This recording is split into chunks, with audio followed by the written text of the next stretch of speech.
မိဖုရားကြီးကမုတ်ဆိုးကြီးရဲ့စိတ်ထဲမှာရှိနေနိုင်တဲ့ကြောက်ရွံ့မှုတွေကိုပယ်ဖျောက်ပေးဖို့အတွက်သူမရဲ့ကုသိုလ်ကံကိုလည်းထုတ်ဖော်ပြောဆိုကအစွမ်းကုန်မြောက်ပင်ပေးပါတယ်။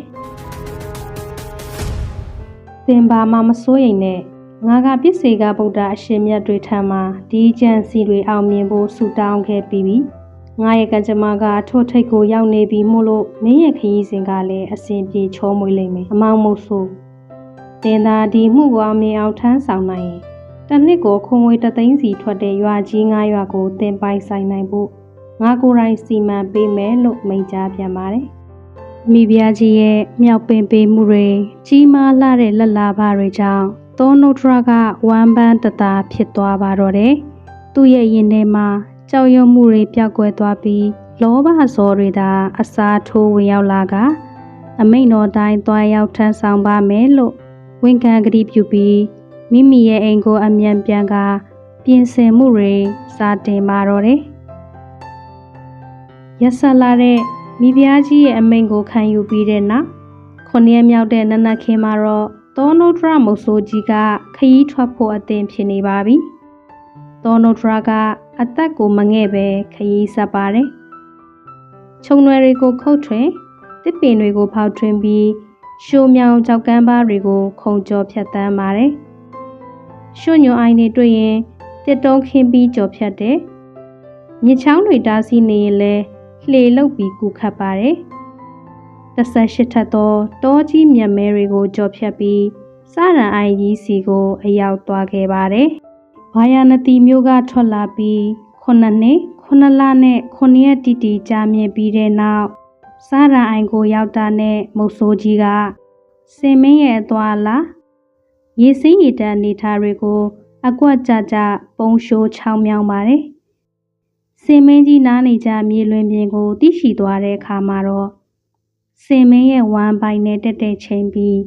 မြေအောက်ဦးမင်လိုင်းကိုတစ်ခုကိုတူးပါတော့တယ်။မုတ်ဆိုးကြီးက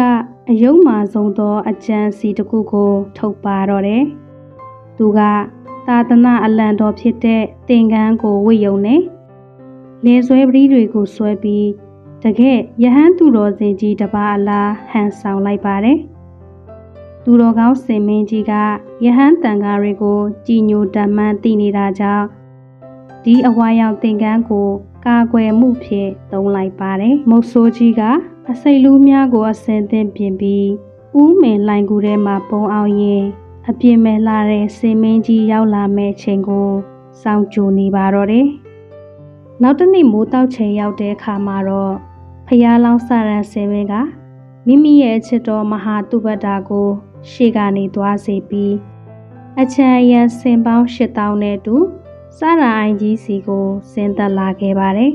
။စင်မင်းကြီးကအေးများလာတဲ့ကြာရနတ်သင်တဲ့အိုင်ရီထဲမှာစိတ်တိုင်းကြရေချိုးတန်းဆင်ပြီးတဲ့နောက်လွင်မြင့်စီကိုအေးလူလူရှောက်လန်းလာခဲ့ပါတယ်။သူ့ရဲ့နောက်ဆုံးနေ့ရက်ဖြစ်မှန်းမသိရှာပဲထာဝရနားနေကြဖြစ်တဲ့မြေလွင်မြင့်ထက်မှရက်နာပြီးကိုယ်ပေါ်ကရေစက်တွေကိုတန်းဆင်နေပါတယ်။အဲ့ဒီအချိန်မှာ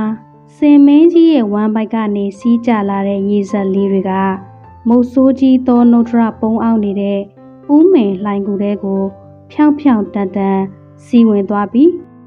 မုတ်ဆိုးကြီးရဲ့မျက်နှာပေါ်ကိုကြာဆင်းသွားပါတော့တယ်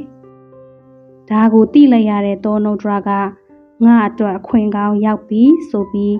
ဝမ်းသာအားရဖြစ်သွားပါတယ်။အခုငါရှိတက်တယ်မှာစင်မင်းကြီးရောက်နေပြီပဲလို့တွေးတော်ရင်လေးတော်ကိုအစွမ်းကုန်တင်ပြီးအစိတ်လူးများကိုအားကုန်လွှတ်လိုက်ပါတော့တယ်။အစိတ်များချက်ကစင်မင်းကြီးရဲ့ချက်တော်ကိုထုတ်ချင်းခတ်ဖောက်ဝင်သွားပါတော့တယ်။မြားတန်ရရဲ့ပြင်းထန်လာတဲ့နာကျင်မှုကြောင့်စာတန်စင်မင်းကတကူလုံးတုန်ခါသွားရရှာပါတယ်။နာကျင်လုံးလာတာကြောင့်တတော်လုံးတစ်ထောင်လုံးကိုတုံဟီးသွားစီမဲ့ကြောက်မက်ဖွယ်ကောင်းတဲ့အော်ဟစ်တန်ကြီးနဲ့3 ချိန်တိုင်မြည်ဟီးလိုက်ပါတယ်။စင်မင်းကြီးရဲ့ညင်းညူအော်ဟစ်တန်ကဟီမော်နာတောင်ရန်တစ်ခုလုံးမှာပဲ့တင်ထပ်သွားပြီးတောကောင်အားလုံးထိတ်လန့်သွားရလောက်အောင်ကိုဝေဒနာပြင်းထန်လာပါတယ်။ဖျားလောင်းစားရန်စင်မင်းရဲ့နာကျင်စွာအော်ဟစ်လိုက်တဲ့အတန်ကြီးကို ကြားလိုက်ရတဲ့အခါမှာတော့အနားမှာရှိနေတဲ့မဟာတုပတ္တာမိဖုရားကြီးနဲ့ဆင်ပေါင်း8000တို့ကထိတ်လန့်တုန်လှုပ်ခြင်းကြီးစွာဖြေရပါတော့တယ်။ဆင်အုပ်ကြီးကဘာလို့ရမှန်းမသိပဲကြောက်အားလန့်အားနဲ့ဟောပေါ်တောင်းနှင်းဖြစ်ခါဟိုဟိုတီတီပြေးလွှားကြပါတယ်။ခဏကြာမှတော့သူတို့ရဲ့သခင်စင်မင်းကြီးကိုရန်ပြုတဲ့သူကိုဖမ်းဆီးတပ်ဖြတ်ဖို့အကြံရကြပြီးတောတောင်အနှံ့ကောင်းကင်ယံအထိပါမြေလံရှာဖွေကြပါတော့တယ်။ဒါပေမဲ့စင်မင်းကြီးရဲ့အချစ်တော်မဟာတုပတ္တာကတော့ဘယ်ကိုမှမသွားပဲတေလူမျောပါဖြစ်နေတဲ့စင်မင်းကြီးရဲ့ဘေးမှာပဲကပ်ပြီးကိုငွေပေးကကျင်နာစွာထူမပေးရှာပါတယ်။စင်မင်းကြီးကမဟာတုပတ္တာရဲ့ယူရမှုကြောင့်ခိတ္တမြဝေဒနာတက်တာလာပြီးတတိပြန်လဲလာပါတယ်။အဲဒီချိန်မှာစင်မင်းကြီးက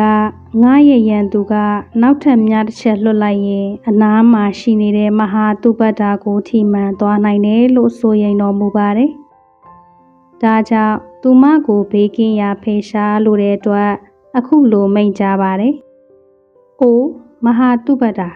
တခြားစင်တွေကတော့ငါရဲ့ရန်သူကိုရှာဖွေဖို့သွားကြပြီ။မင်းကတော့ငါရန်သူနဲ့စိတ်တူကိုယ်တူကြံစီထားလို့မသွားပဲနေနေတာလားလို့မိန့်ကြားလိုက်ပါတယ်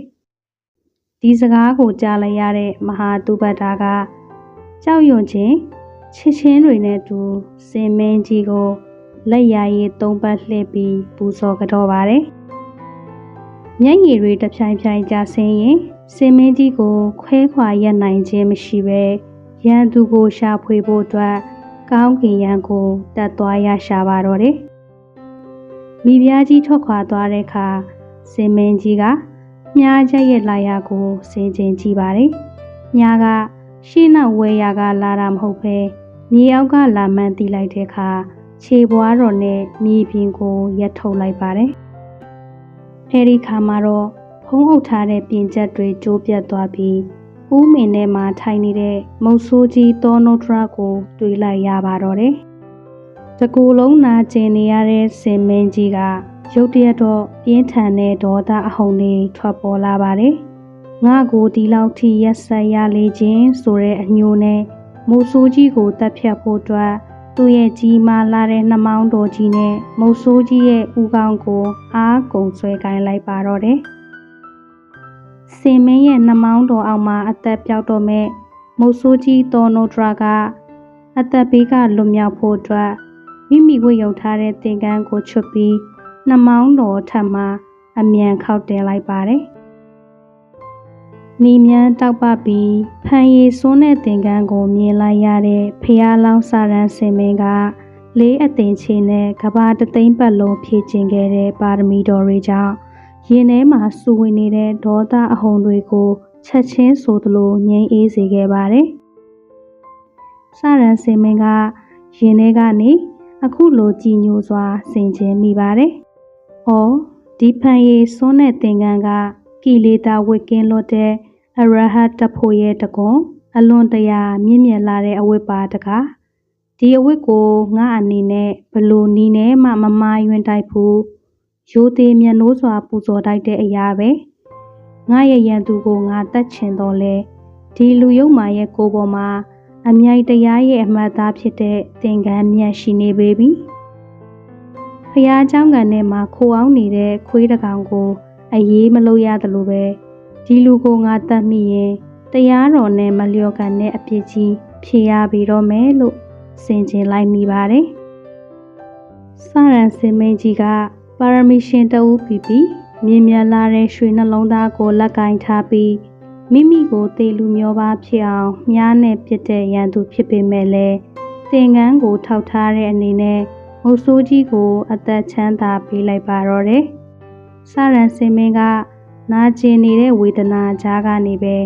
မုတ်ဆိုးကြီးကိုအမှန်တရားသိမြင်စေဖို့အတွက်အမောင်မုတ်ဆိုးကိလေသာအညစ်အကြေးတွေမကင်းစင်သေးပဲအမှန်တရားကိုလည်းမကျင့်ကြံဘဲနဲ့ဒီမြင့်မြတ်လာတဲ့ဖန်ရည်စွန်းသင်္ကန်းကိုဝိယုံဖို့မထိုက်တန်ဘူးကိလေသာညစ်ကြေးတွေကိုပယ်တတ်ပြီးကိုချင်းသီလနဲ့ပြည့်စုံက အမှန်တရားကိုစောင့်ထိန်သူမှသာလျှင်ဤသင်္ကန်းမြတ်ကိုဝိယုံဖို့ထိုက်တန်ပေတယ်လို့မြင့်မြတ်တဲ့လေသံနဲ့ဆုံးမတော်မူလိုက်ပါတယ်။ပြင်းထန်လာတဲ့ဝေဒနာကိုအောင်ဤသိခံရင်စာရန်စင်မင်းကနှမောင်းတော်ပေါ်မှာတင်ထားတဲ့သင်္ကန်းမြတ်ကိုအာယုံပြုကမုတ်ဆိုးကြီးသောနုဒရကိုအခုလိုဆက်လက်ဆုံးမတော်မူပါတယ်။အချင်းမုတ်ဆိုးတေချာနားထောင်လောအချင်းသူကမိမိရဲ့စိတ်နှလုံးတွင်းမှာကိလေသာအညစ်အကြေးတွေပြည့်နှက်နေမယ်။ကိုယ်နှုတ်နှလုံးကိုဆုံးမခြင်းဆိုတဲ့အိမ်တွေလည်းမရှိဘူး။အမှန်တရားကိုစောင့်ထိန်တဲ့သစ္စာတရားနဲ့လည်းကင်းဝေးနေမယ်ဆိုရင်အဲ့ဒီလိုလူယုံမာမျိုးကမြင့်မြတ်လာတဲ့ဖန်ရည်စွန်းသင်္ကန်းကိုဝိယုံဖို့ဘလို့မှမထိုက်တန်ပါဘူး။တကယ်သင်္ကန်းမြတ်နဲ့ထိုက်တန်သူဆိုတာကတော့မိမိရဲ့ယင်တွေကကိလေသာအညစ်အကြေးတွေကိုစင်ကြယ်အောင်ဖယ်ရှားထားပြီးကိုချင်းတီလာဖြူစင်သူဖြစ်ရမယ်။အိန္ဒြေကိုစောင့်ထိန်ပြီးသစ္စာတရားနဲ့ပြည့်စုံမြင့်မြတ်တဲ့တီလ၄ပါးမှာခိုင်ခိုင်မြဲမြဲတည်နေတဲ့သူတော်ကောင်းမျိုးမှသာလျှင်ဤသင်္ကန်းမြတ်ကိုဝိယုံဖို့စင်စစ်ထိုက်တန်ပေတယ်လို့တီချီအေးချမ်းတဲ့လေသံနဲ့အဓိပ္ပာယ်လေးနဲ့စွာဆုံးမလိုက်ပါတယ်။မုတ်ဆိုးကြီးကစာရန်စင်မင်းရဲ့တရားစကားကြောင့်အံ့ဩတုန်လှုပ်နေစဉ်မှာပဲစာရန်စင်မင်းကသူ့ကိုတပ်ဖြတ်ရတဲ့အကြောင်းရင်းကိုသိလို့တဲ့အတွက်နူးညံ့သိမ်မွေ့စွာနဲ့အခုလိုမေးမြန်းတော်မူပါတယ်။အချင်းမုတ်ဆိုးသင်ကဘသူမှမကြံစီရဲမလုပ်ဆောင်ရတဲ့ခဲရင်လာတဲ့အမှုကိုကြံစီပြီးငါစီကိုအရောက်လာခဲ့တယ်။အခုလိုငါကိုအရှင်လက်လက်သေးစေလောက်တဲ့မြားချက်နဲ့ပြစ်ခတ်ရခြင်းကတင့်အတွက်ဘလို့များထူးခြားတဲ့အကျိုးကျေးဇူးတွေရရှိမှာမို့လို့လဲဘလို့ကြီးမားတဲ့လက်လာပါတွေတင့်မှာတိုးပွားမှာမို့လို့ငါရဲ့အသက်ကိုရန်ရှာရတယ်လဲဆိုတာငါကိုပြောပြပါအောင်လို့ပြောလိုက်ပါတော့တယ်။စာရန်စင်မင်းရဲ့နူးညံ့တဲ့မိကွန်းတော်ကြောင့်သောနုဒရာမုတ်ဆိုးကြီးကရင်ထဲမှာထိရှသွားပြီးစင်မင်းကြီးရဲ့ခြေတော်ရင်းမှာဝစ်စင်းကအမှန်တိုင်းဖွင့်ထားပါတော့တယ်။ကိုစင်မင်းသခင်ကျွန်တော်မျိုးကကိုကျိုးအတွက်တက်ရတာမဟုတ်ပါဘူးဗျာ။ဘာယာနတိမင်းကြီးရဲ့မိဖုရားကြီးသူဘတ်တာကရွှေငွေစိန်မြတွေဘလောက်ပဲပေါ်များပေမဲ့ဒါတွေကိုမလိုချင်ပဲစင်မင်းကြီးရဲ့ရောင်ကြီးတော်6သွဲဖြာထွက်နေတဲ့အဆွဲတော်ကိုမှနှထောင်းလုပ်ပြီးဝှချင်တယ်လို့ပရိယေနဲ့ငိုယိုပူဇာခဲ့တာပါဗျာ။မုတ်ဆိုးကြီးကဆက်လက်ပြီးမင်းကြီးရဲ့မိန့်ကြောင့်မတက်တာပဲလာခဲ့ရပုံကိုလည်းမျက်ရည်ဆက်လက်နဲ့ရှောက်တင်ပါတယ်။မင်းကြီးကလည်းမိဖုရားကြီးကိုအခြေစောနဲ့ဒီစင်ဆွဲကိုမရရင်မုတ်ဆိုးမင်းကိုအသေးတက်မယ်လို့အန်ရပြုခဲ့တာမို့ကျွန်တော်မျိုးမှာဓားအောက်ကလွတ်အောင်အနိုင်ယုံပြီးဒီခရီးကိုလာခဲ့ရတာပါ။အခုတော့အဆွဲလိုတဲ့မိဖုရားစေခိုင်းတဲ့မင်းကြီးနဲ့မြားနဲ့ပြေးရတဲ့ကျွန်တော်မျိုးဒီ3ယောက်ထဲမှာမှကျွန်တော်မျိုး1ယောက်ထဲပဲအာကုသိုလ်ကံကြောင့်သေရပါတော့မယ်။စင်မင်းကြီးအနေနဲ့ခရုဏာရှိရှုပြီးအသက်ချမ်းသာပေးမယ်ဆိုရင်တော့လူမိုက်ကျွန်တော်မျိုးကအသက်ဆက်ရှင်ခွင့်ရပါတော့မယ်ဖျားလို့တောင်းပန်ရှာပါတယ်။ဖျားလောင်းစရန်စင်မင်းကမုတ်ဆိုးကြီးရဲ့စကားကိုကြားလိုက်ရတဲ့အခါမှာတော့အားလုံးကိုသိမြင်တော်မူလိုက်ပါတယ်။အော်ဒီမိဖုရားကတခြားသူမဟုတ်ပါဘူး။အချင်းလွဲခဲ့တဲ့ငါရဲ့အတိတ်ဘဝကမယားဟောင်းစူလာသူပတာပဲဖြစ်နေတာကိုသူပြောတဲ့အဆွဲကိုနှထောင်းလှုပ်ချင်တယ်ဆိုတာကအကြောင်းပြချက်တတ်ပါပဲတကယ်လက်တွေမှာတော့ငါအပေါ်မှာထားတဲ့အရန်ညိုးကိုမဖြေနိုင်ပဲငါကိုသေးစေခြင်းနဲ့စိတ်နဲ့အခုလိုပရိယေတွေသုံးပြီးစေခိုင်းလိုက်တာပဲစင်မင်းကြီးကနာကျင်နေတဲ့ဝေဒနာကြားကပဲပြုံးတော်မူပြီးတန်တရားဝစ်ကြွေးကိုအခုလိုပဲအဆုံးသတ်လိုက်ပါတယ်။မိန်းမတို့ရဲ့အမုန်းတရားဆိုတာကြောက်စရာကောင်းလာပါတကား။သူကတန်တရားတစ်လျှောက်လုံးငါအပေါ်မှာရန်ညိုးမီးတွေဆက်ပြီးမွေးမြူနေအောင်မှမို့ဒီဘဝမှာတင်ဒီရန်ညိုးတွေအားလုံးအဆုံးသတ်သွားပါစေတော့။အမောင်မို့ဆိုတင်လဲမစိုးရိမ်နဲ့။တင်လဲငါကိုတတ်တဲ့အတွက်မင်းကြီးစီကဆုလက်တွေအများကြီးရပါစေတော့။မိဖုရားကြီးသူ့ဘတ်တာမရောက်လာခင်မှာပဲငါရဲ့အဆွဲတော်ကိုမင်းစိတ်တိုင်းကြတာဖျက်ယူသွားပါတော့လို့မြင့်မြတ်စွာခွင့်ပြုတော်မူလိုက်ပါတော့တယ်။ စာရန်စင်မင်းထံကခွင့်ပြုချက်ရပြီဆိုတာနဲ့မိုင်မဲလှတဲ့သောနုဒ္ဒရမုတ်ဆိုးကလောဘဇော်နဲ့အဆွေတော်တွေကိုဖျက်ဖို့အလင်းမြန်ပြင်ဆင်ပါတော့တယ်။သူကကြီးမားလှတဲ့လွှာကြီးကိုကင်ပြီးစင်မင်းကြီးရဲ့ဥကောင်းမော်တက်ဖို့ကြိုးစားပေမယ့်စာရန်စင်မင်းရဲ့အရက်ကမြင့်မားလွန်တာကြောင့်မတက်နိုင်ပဲမောဟိုင်နေရရှာပါတယ်။အဲဒီခါမှာတော့ဖျားလောင်းစာရန်စင်မင်းကနာကျင်နေတဲ့ဝေဒနာကြားကပဲမိမိရဲ့ဥကောင်းတော်ကိုနှိမ့်ချပေးပြီးဝတ်ပေးရှာပါတယ်။မုတ်ဆိုးကြီးကစင်မင်းကြီးရဲ့အာကောင်ကိုထောက်ကန်ပြီးအဆွဲရင်းကိုအတင်းဖိတိုက်ပါတော့တယ်။အားကုန်သုံးပြီးဖြတ်တောက်နေတာကြောင့်စာရန်စင်မင်းရဲ့ကတွင်ကပြင်းထန်တဲ့ဝေဒနာကိုခံစားရပါတော့တယ်။ဒေါနိုဒရမုတ်ဆိုးကအားကုန်သုံးပေမဲ့အဆွဲတော်တွေကတော့အရာပဲမထင်ပါဘူး။မုတ်ဆိုးကြီးမောဟိုက်လက်လျှော်တော့မဲ့အချိန်မှာစင်မင်းကြီးကအားနဲ့လှတဲ့လေတံနဲ့အခုလိုမိန်ကြပါတယ်။အမောင်မို့ဆိုတင်မာဖြတ်နိုင်တဲ့အားမရှိတော့ဘူး။ငါကိုယ်တိုင်ပဲဒီဆွဲတော်တွေကိုဖြတ်ပြီးလူရန်ပါမယ်။တင်ရဲ့လွှာကိုငါရဲ့နှမောင်းမှာတင်ပေးပါလို့ပြောလိုက်တဲ့။စင်မင်းကြီးကမိမိရဲ့နှာခေါင်းတော်နဲ့လွှာကိုရစ်ပတ်ကိုင်းဆောင်ပြီးအားကုန်သုံးကတိုက်ဖြတ်လိုက်တဲ့အခါရောင်ကြီးတော်6သွဲဖြာထွက်နေတဲ့အဆွဲတော်မြတ်အစုံကရွှေတောင်ကြီးပြိုကျသလိုမျိုးမြေပေါ်ကိုကျဆင်းသွားပါတော့တယ်။ဖျားလောင်းစာရန်စင်မင်းကမိမိကိုယ်တိုင်ဖြတ်တောက်လိုက်သောအဆွဲတော်မြတ်တို့ကိုနှမောင်းတော်ဖြင့်အသာယာမယူကကြည်လင်တန်ရှင်းသောစိတ်ထားဖြင့်ဆုတောင်းတော်မူပါတယ်။အဆွေမုတ်ဆိုးနားထောင်လောငါသည်ဤဆွဲတို့ကိုလူတန်းရခြင်းမှာအဆွဲကိုမချေ၍မဟုတ်ထို့ပြင်လူမင်းနတ်မင်းမြမာမင်းစသည့်တန်တရားဝတ်အတွင်းရှိစည်းစိမ်တို့ကိုလူလားတောင်းတ၍လှူဒန်းခြင်းလည်းမဟုတ်စင်စစ်တော်ကငါသည်ဤအဆွဲတော်တို့ထက်အစာပေါင်းသိမ့်တမ်းမကပုံမမြတ်နိုးသည်မှာအရာခတ်သိမ်းကိုသိမြင်နိုင်သောတပ်ပိညုတညံတော်သည်ဟူသောအဆွဲတော်မြတ်ပင်ဖြစ်သည်ဤအဆွဲကိုလူတိုင်းရသောကောင်းမှုသည်ငါအားတပ်ပိညုတညံတော်ကိုရရှိခြင်းရထောက်ပံ့ဖြစ်ပါစေသာဟု၍သစ္စာဒိဋ္ဌံပြုတော်မူလိုက်ပါသည်တန်တရားဝိဒုက္ခငြိမ်းရာနိဗ္ဗာန်ကိုရည်မှန်း၍ပြုအပ်သောဤလူတော်ကြီးကြောင့်မြေကဘာတစ်ခုလုံးသည်တိမ်တိမ်တုံအောင်လှုပ်ခါသွားပါတော့တယ်။ကောင်းကင်မှနတ်ပြမဗိမှန်တိုင်အောင်သာဓုခေါ်တမ်းများဖြင့်ဟိမ့်ထွက်သွားပြီးမဟာဒါနအောင်ပွဲကြီးကိုဆင်နွှဲလိုက်ပါတော့တယ်။မိမိရဲ့တန်နဲ့လဲပြီးအဆွဲတော်တွေကိုလှူဒန်းလိုက်တဲ့စင်မင်းကြီးရဲ့ဒါနာပါရမီကဟီမောနာတရောလုံးကိုတုံလုံးစေခဲ့ပါတယ်။စာရန်စင်မင်းကမုတ်ဆိုးကြီးသောနုဒ္ဒရကိုခေါ်ယူပြီးမိမိရဲ့နှလုံးသားကိုမြားဖြင့်ပြစ်ဖို့စေခိုင်းခဲ့သူမိဖုရားကြီးသူပ္ပဒါထံသို့အမှားစကားပြောကြားလိုက်ပါတယ်။အဆွေသောနုဒ္ဒရတင်းသည်တင့်၏သခင်မဖြစ်သောမိဖုရားကြီးသူပ္ပဒါထံသို့ရောက်သောအခါငါပြောသမျှကိုအမှန်အတိုင်းပြန်လည်ပြောပြလိုက်ပါ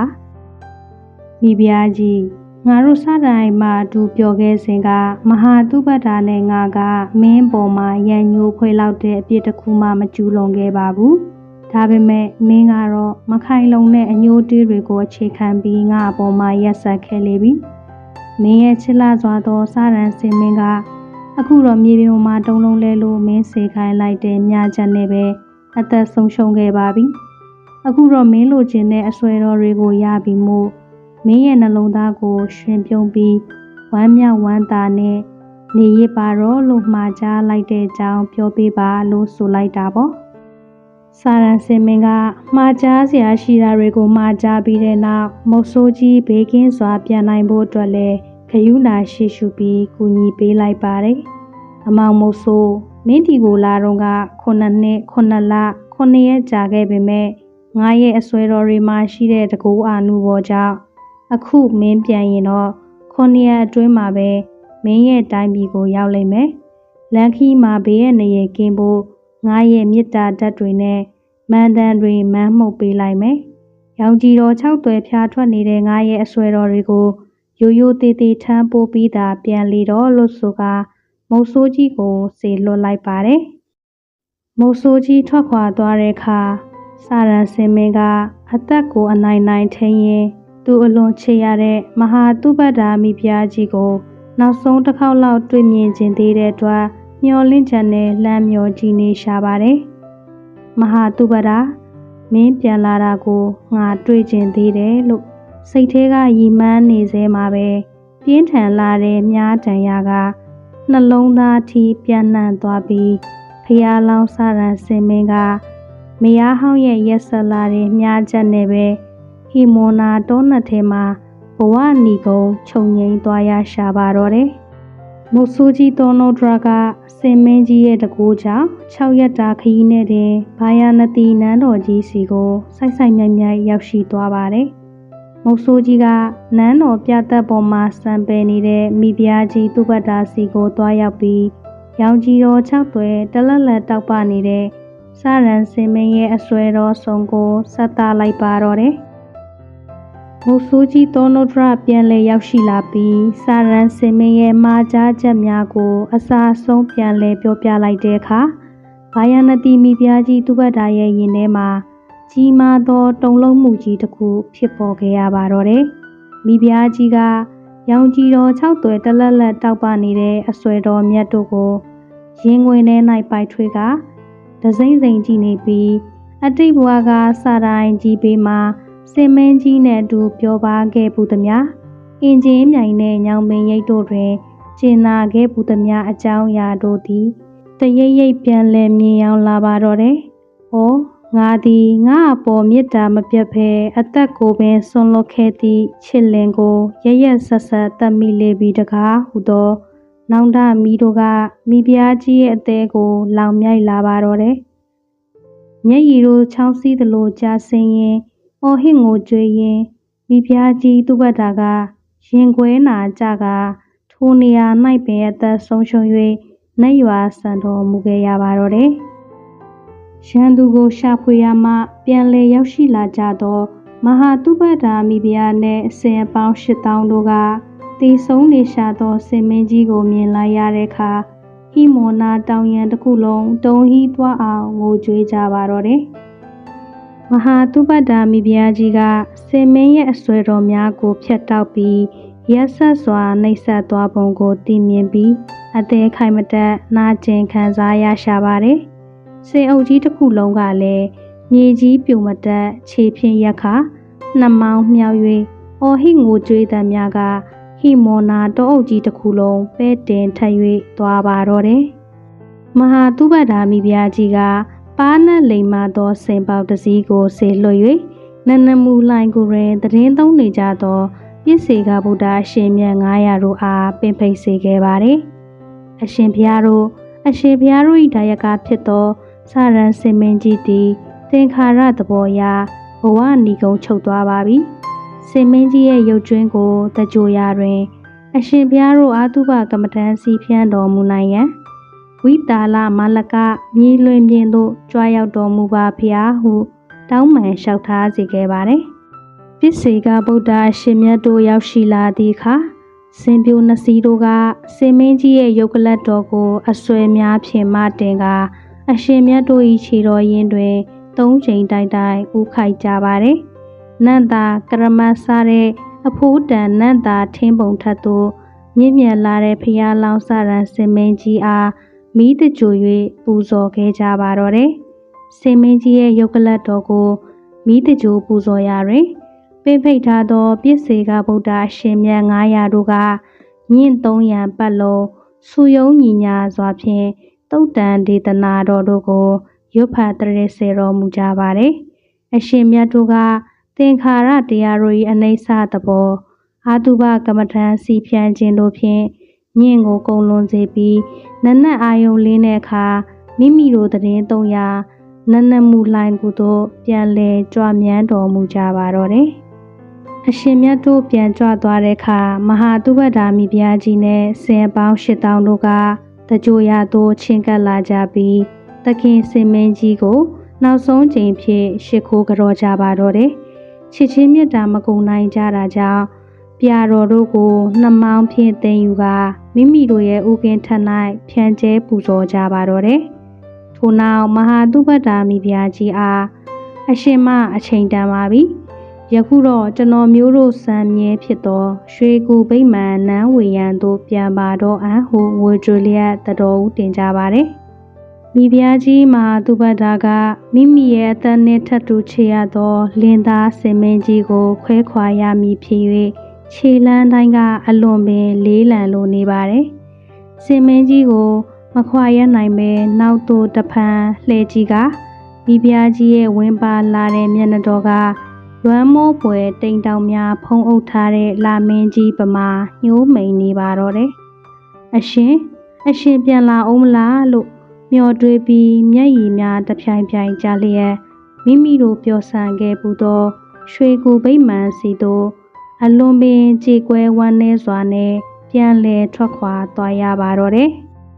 အချစ်ကြောင့်ဖြစ်တဲ့အမုန်းကဘဝပေါင်းများစွာကိုလောင်မြိုက်စေခဲ့သလိုအသိဉာဏ်နဲ့ရှင်တဲ့ခွင့်လွှတ်ခြင်းကတော့တန်တရားဝိကလွတ်မြောက်ရာလမ်းကိုခင်းပေးခဲ့ပါတယ်။ရက်ဆက်လာတဲ့မိဖုရားကြီးစူလာသုဘတာက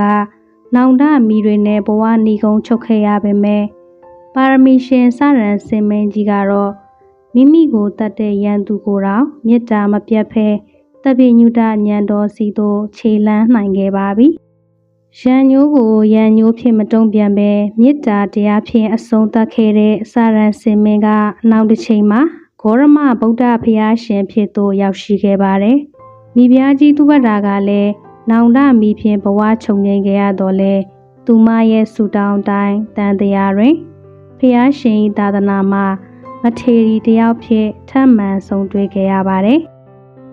ကျမတို့ရဲ့ဘဝမှာလည်းအာဃာတတွေအမုန်းတရားတွေကိုခွင့်လွှတ်ခြင်းနဲ့အစားထိုးနိုင်ကြပါစေလို့ဆန္ဒပြုရင်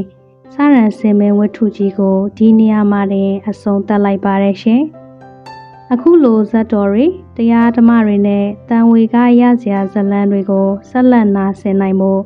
ကျမတို့ရဲ့ဓမ္မမယ်လိုဒီ channel လေးကို subscribe လုပ်ထားဖို့ဖိတ်ခေါ်ပါရစေရှင်။နားဆင်ခံစားပေးခဲ့ကြတဲ့သူတော်စင်အပေါင်းစိတ်ဤချမ်းသာခြင်းကိုယ်ဤကျန်းမာခြင်းနဲ့ပြည့်စုံနိုင်ကြပါစေရှင်။